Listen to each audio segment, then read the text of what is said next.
Hey guys, Infidel1258 here. Today we're going to talk about the auction card Heloise the Hollow. It's up for sale, the auction's open, and DEC is flying.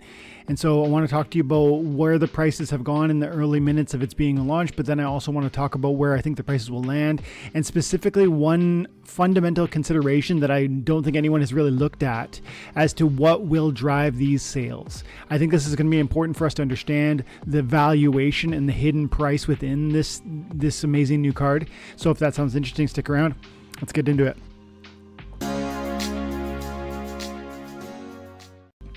Okay. So the first thing is, let's look at the window. So Auction House started only very, very recently ago, about an hour and 15 minutes ago. And so we're already moving fast on this Heloise the Hollow. We've talked about the card in depth before. You know it's amazing. I guess the test results are also proving that this thing is crazy. Some people have been able, I think Aftersound and Tails, and I forget who else, were able to play with this thing in the test net.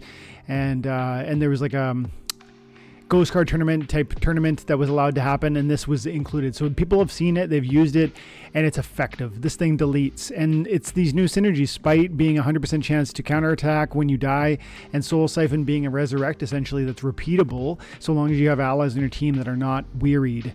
And so powerful, devastating, maybe game-changing, and there's only 95 regular foils of this card ever to exist. 5 gold foils will only be that ever to exist. I already talked to you about the scarcity within the Peak Monsters marketplace, but we know that those are the rarest of the rare of the rare.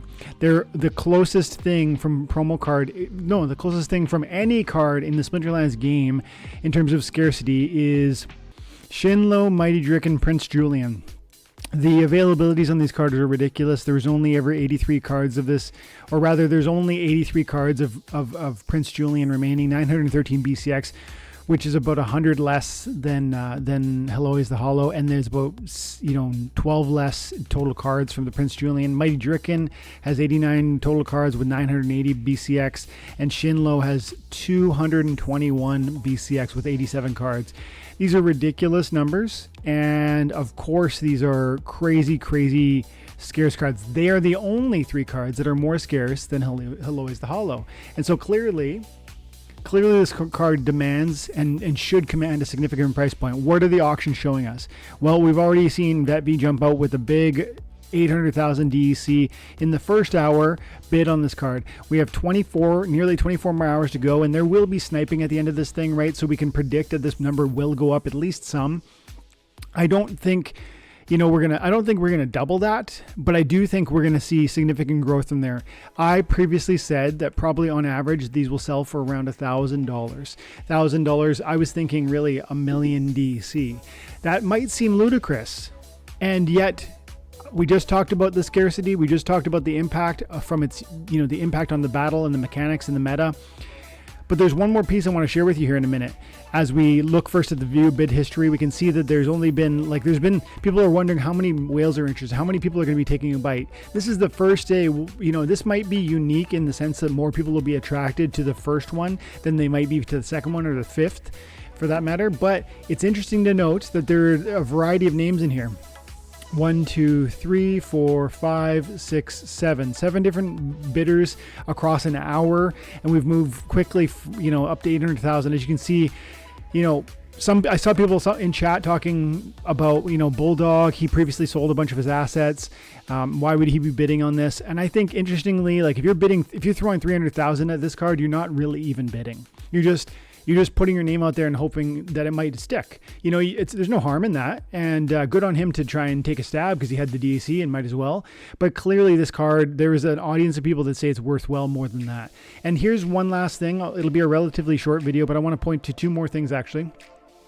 Here we see the leaderboard, and the leaderboard access within Splinterlands.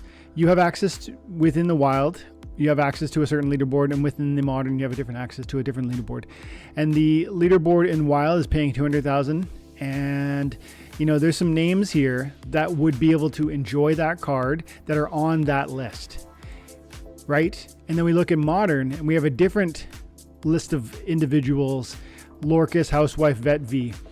Vetv, I actually forget how to pronounce it, but Brandon, shout out to him, who is the current auction price holder leader. And So the point here is, and I saw that we dropped this note in the After Sounds chat, and I just thought, absolutely, we haven't talked about this at all.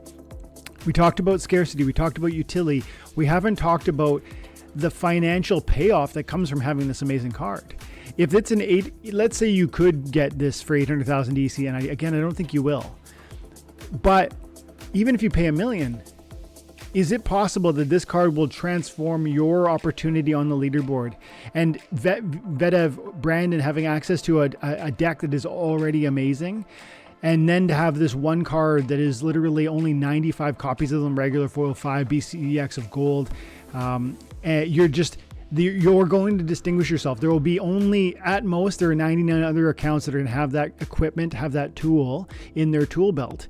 And he is that close. Like, he's on the precipice of winning that regularly. How could this not be a tipping point for one of these accounts?